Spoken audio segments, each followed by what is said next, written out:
네, 안녕하십니까. MTNW 공명 정주입니다. 매주 금요일 아침 오전 5시에만 유튜브에서 저를 이제 만나볼 수 있는데요. 좋아요, 구독 많이 눌러주시고요. 일단 제가 지난주부터 먼저 설명드린 종목부터 리뷰해드리고 오늘 신규로 제가 가져온 종목 설명드려보겠습니다.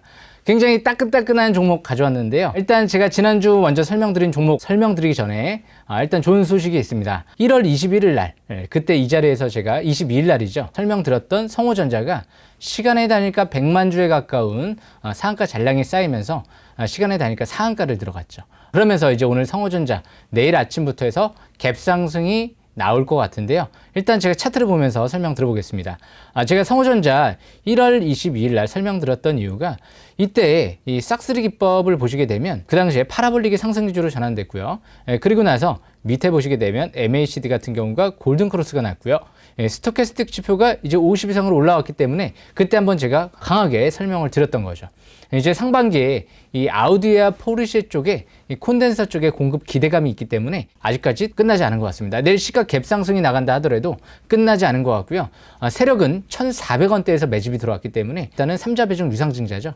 역시 1년 동안 보유 예수된다라는 관점에서 봤을 때 역시 앞으로가 더 기대가 되는 종목이죠. 그래서 내일 이제 전고점 돌파 여부가 중요하다라고 보시면 될 것 같고요. 2,050원대 부근이고요. 그 고점 돌파 시에는 추가 반등을 노리면서 접근해 볼 만한 종목이다. 이렇게 보시면 될 것 같습니다. 그리고 단기적인 관점에선 이제 61선 부근에서 지지가 나온 만큼 1,600원대 지지 여부를 체크 포인트로 보시면 될 것 같습니다. 성호전자 수익률 축하드리고요. 제가 지난주 설명드렸던 이 LG전자죠. 좀 무난하게 제가 좀 반등권에서 설명을 드렸던 것 같은데요. 일단 고점까지는 한 4% 정도 올라왔는데 다시 좀 내려오는 모습이죠. 하지만 실망하기는 이른 것 같습니다. 이 LG전자 같은 경우는요. 상반기에 최대 실적이 기대가 되는 기업이죠.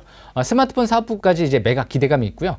이번 달 역시 전기차 부품 물적 분할 승인이 떨어질 예정이기 때문에 이번에 주중에서 호재 가능성을 생각을 해봤을 때 역시 내일부터 증시가 만약에 상승 쪽으로 방향성을 잡으면 다시 5일선 회복에 초점 맞추시면 유리할 것 같습니다.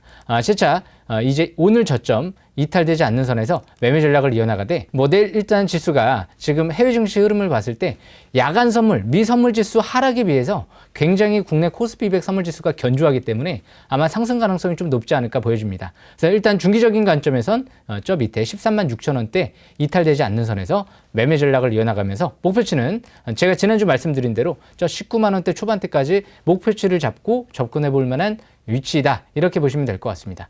LG전자 지금 실적 대비 상당히 그렇게 고평가되어 있는 위치는 아니기 때문에 아직도 매력 있는 종목인 것 같습니다. 여기까지 설명 마치고요.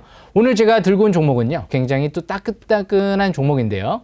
디지털 화폐 많이 들어보셨을 겁니다. 그만큼 중국이 디지털 위안화를 국제화를 위해서 내년도 베이징 올림픽의 본격 상용화를 위해서 지금 이제 추진 중에 있죠.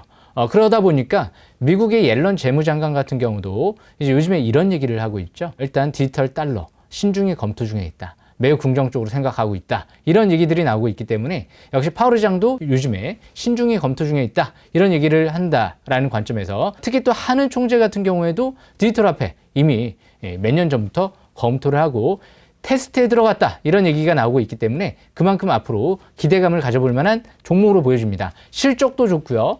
재무 상태도 좋습니다. 아직 차트가 꼭대기권에 가 있지 않습니다. 요즘에 KCT 핫한 급등 랠리가 나오고 있는데요. 그것보다도 더 좋은 종목이 아닌가 생각을 하고 있습니다.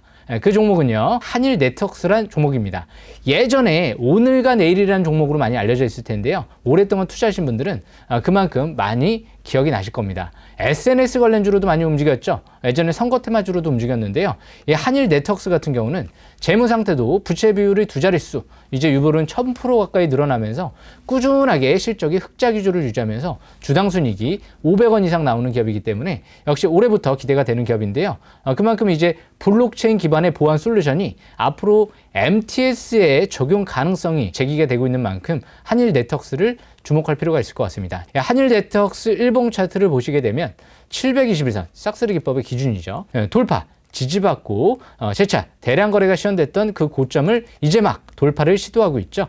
그만큼 이 아래 윗꼬리 대음선 721선을 돌파 지지받을 때 아래 윗꼬리 대음선이 나오고 그 고점 돌파할 때는 긍정적으로 보고 있다. 라고 제가 항상 설명을 드리죠. 일단 무엇보다 오늘부터 파라볼릭이 상승 기조로 전환되면서 이 장기적인 관점에서 봤을 때 MACD 같은 경우가요.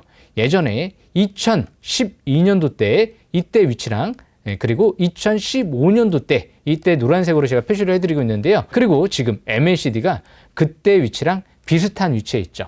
이때 매수를 잘했다라고 하면 2012년도 때도 몇백 프로의 큰 상승세가 나타났고요. 2015년도 때도 몇백 프로에 가까운 상승세가 나타났습니다. 지금도 MACD가 똑같은 위치에서 이제 투시 및 침체권에서 벗어나기 시작을 했기 때문에 향후 디지털 화폐는 어차피 무조건 해야 되는 업종으로 보고 있기 때문에 꾸준한 관심이 필요한 업종이 아닌가 그렇게 생각을 합니다. 그만큼 각 기업, 국가들이 이제 디지털화를 목적으로 집중적으로 육성을 시키고 있기 때문에 디지털 달러, 디지털 위안화, 디지털 원화 무조건 해야 되는 역시 산업이 아닌가 생각을 합니다. 그래서 한일 네트워크스 일봉 차트를 보면서 단기적인 관점에서 내 시가 이하 5선 근접시 매수 기회를 노려보는 전략이 좋을 것 같고요. 일단 목표치 같은 경우는 5,900원대 돌파 시에는 장기적인 관점에서 일단 저 위에 신고가까지 열어두고 2018년도 때까지 고점도 열어두고 접근해 볼 필요성이 있을 것 같고요. 지지권 같은 경우는 이제 721선을 돌파, 지지받고 움직이는 만큼 721선 부근, 5,000원대 부근 지지 여부가 중요할 것 같고요. 단기적인 관점에서는 11선 부근, 5,300원대 부근 지지 여부가 중요할 것 같습니다. 여기까지 한일 네트워크스 설명을 마치겠습니다.